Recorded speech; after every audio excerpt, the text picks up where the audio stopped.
Hi, I'm Sarah from The Upcoming. An absolute pleasure to be with you here at the Berlinale.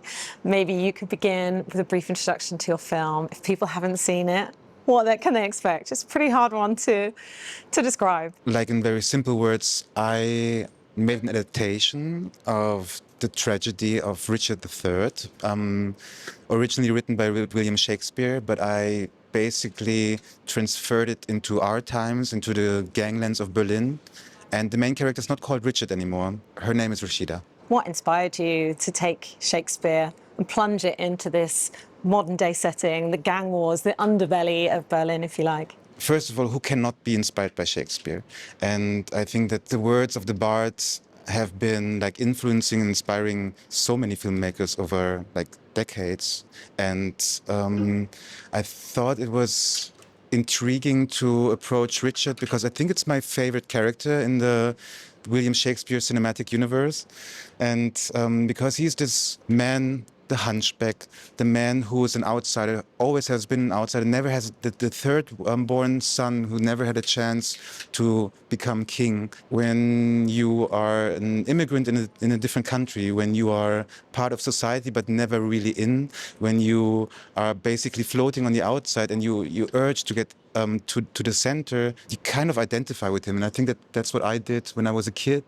And that's what I wanted to translate into our film. Obviously, gender, power, these are things that are very much, we're having a dialogue about constantly at the moment. What do you think the impact is of gender flipping your protagonist, having us follow Rashida instead of Richard? I think that Richard III is not the strongest piece of Shakespeare, but I think the moment we gender swapped the main character, it got a completely different depth. And suddenly we had completely new topics that we could talk about.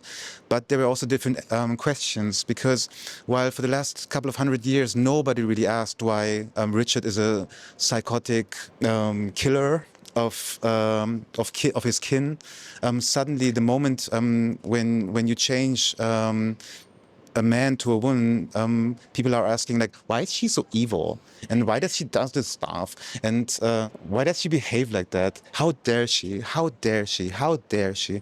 And my co-writer, Enes, and I, we were always like, she dares because she can, because she has the mental capability, she is smarter than all the others.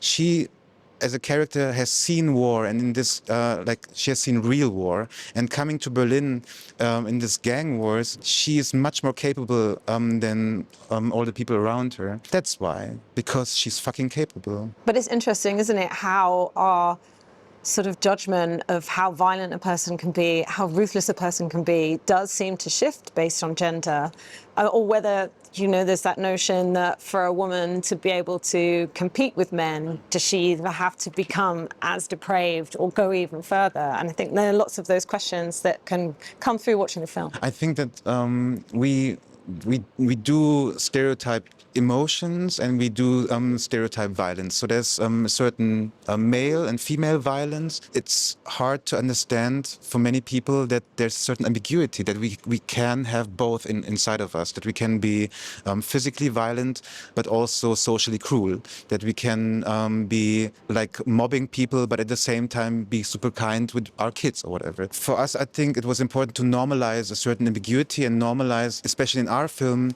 the moment people have power, they will start to abuse power. And if they have absolute power, they will become very, very cruel. And it doesn't matter if you're a man or a woman.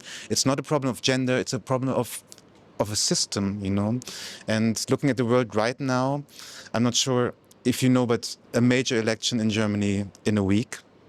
So this is the most political Berlinale in many, many years. But we also see, ever since the 5th of November in the US, what happens if one person has uncontrolled, unchecked power, and where that can lead to. Still don't know what's going to happen in the next few months and years. But this is also nothing. This has nothing to do with gender. It has something to do with the system.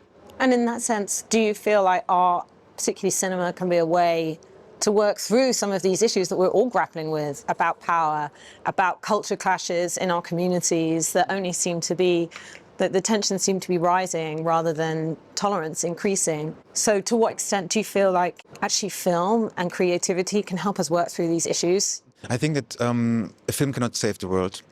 That's not our job. But we can reflect on the world. We can try to touch like a collective subconscious, our anger, our fear, or our pain. On the other hand, because the tool that we're working with is empathy.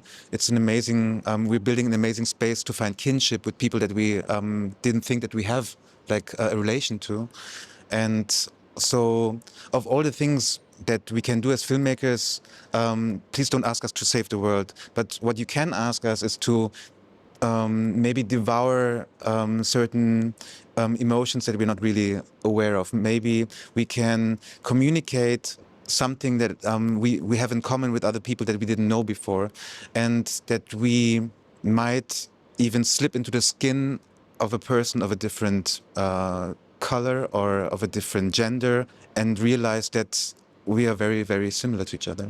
What I love about it is how bold it is in terms of it as its aesthetic. And I, even at some moments, was recalling Baz Luhrmann's take on Romeo and Juliet, just in the way of taking Shakespeare and putting it into such a very dark twist. With a very dark, yeah, very, very different tone as well. What were you thinking about? What was your approach, on a cinematic level, taking us into these very surreal spaces? How did you approach that? I think that if you know my last movie, that was also an adaptation of a classical piece of literature into our time, and also set in the immigrant community. I think as an artist, I don't want to be a one-trick pony, and I had the feeling that I want to find an expression, especially working with the words of the bard, that expands our idea of cinema, and that we can find images and a narrative that open up like doors in your imagination that you didn't think that there were, and to use this room of the cinema to just to experiment and to lure the audience into a completely different world. We have to say a few words. I mean, you've got a phenomenal cast across the board, but right at the centre, Kenda, it's just... She's amazing, isn't she? I'm going to say the word fierce, which is obviously taken from the title, but, she is fierce, in this role, and she does have to go to some quite extreme places, and there's such an intensity to her performance. What was it like working with her and seeing this come to life? Working with her was, but I have to include the whole cast, was the most intense professional experience I ever had, because German is a language that Kenda learned on stage. It's her third language. First Arabic, then English, then German, and we had to conquer the text in a way over a month, and we were peeling layer of layer of the text to understand what we want to do, and that's just a cerebral part of it. And then we had to find a body, a movement, a sound of the voice to have the chance to work with somebody like Kenda, who is ingenious, like terrifying and erotic and charismatic and charming and angry all at once. It's just a fucking pleasure. Thanks so much. Huge congratulations on the film.